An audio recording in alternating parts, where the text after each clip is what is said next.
नाशिक जिल्ह्यामध्ये गेल्या 48 तासात दमदार पाऊस झालाय। मुसळधार पावसामुळे आता दारणा धरणामधून 22,000 क्युसेक पाण्याचा विसर्ग केला जातोय। नांदूर मध्यमेश्वर धरणामधून 36,000 क्युसेक वेगाने पाणी सोडले जाते। गंगापूर धरण 80% भरलेलं आहे आणि कोणत्याही क्षणी पाणी सोडलं जाणार आहे।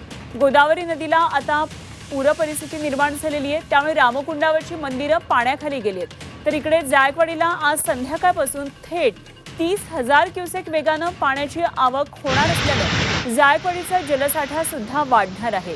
नाशिकमधल्या पावसाची ही खबरबात। नाशिकमध्ये गेल्या 48 तासात दमदार पाऊस झाला। संपूर्ण जिल्हाभर हा पाऊस दिसतोय आणि या पावसामुळे दारणा धरणातून आता 22,000 क्युसेक पाण्याचा विसर्ग केला जातो आहे। तर इकडे नांदूर मध्यमेश्वर धरणातून सुद्धा 36,000 क्युसेक वेगाने पाणी सोडले जाते। गंगापूर धरण 80% भरलेलं आहे आणि कुठल्याही क्षणी याही ठिकाणून पाणी सोडलं जाणार आहे।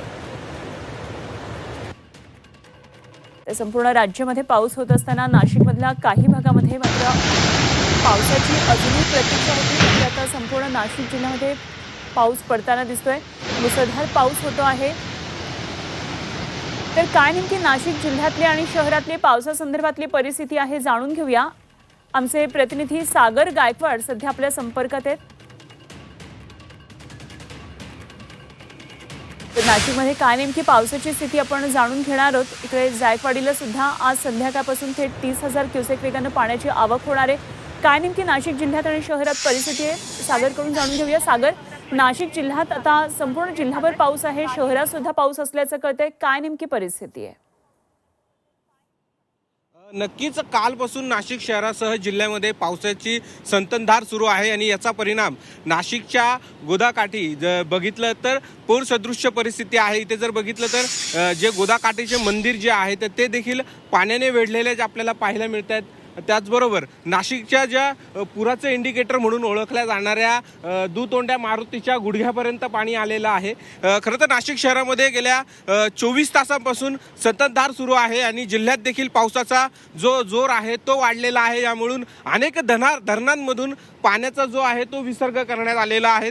त्यात दारणा धरण असेल किंवा बाकीचे अजून धरणं असतील, यामध्ये देखील पाण्याचा विसर्ग देखील मोठ्या प्रमाणात करण्यात आला आहे। दारणा धरणातून 12,966 एवढा पाण्याचा विसर्ग करण्यात आलेला आहे।